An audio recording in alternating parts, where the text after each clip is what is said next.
When I bought my home, the garage was my sanctuary. Inside sat my pride and joy, a McLaren I had worked years to afford. It wasn't just a car. It was a symbol of sacrifice, long hours, and discipline. But to HOA Karen, the neighbor who thought every property in the subdivision was under her thumb, my garage was apparently just another parking spot. The first time I caught her, she had slipped her SUV neatly inside while I was at work. Her excuse? There wasn't enough street parking, and it's not like you were using it. I gave her a stern warning, but she smirked, as though my words carried no weight. Days later, it happened again. And again. Each time, she treated my space like it was her privilege, brushing off my objections like I was the trespasser instead of her. That's when I decided I'd had enough. One Friday morning, I pulled the McLaren out, parked it squarely behind her SUV inside my own garage, and locked everything up tight. Then I grabbed my bags and left for the airport.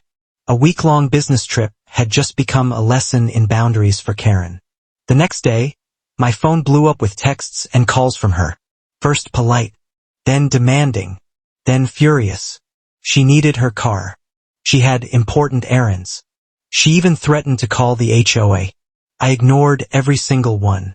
The HOA couldn't fault me for parking in my own garage, and she knew it. For once, she wasn't holding the power. By the third day, her desperation grew. Neighbors told me she'd been taking Ubers and begging for rides, fuming every step of the way. She even tried to get a locksmith to open my garage, but he refused when he learned she wasn't the homeowner. The best part?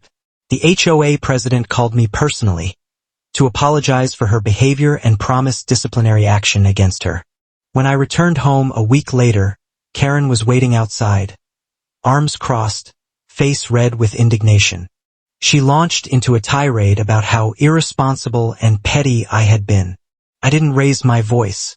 I simply smiled, unlocked the garage, and watched as she scrambled into her car, humiliated and seething.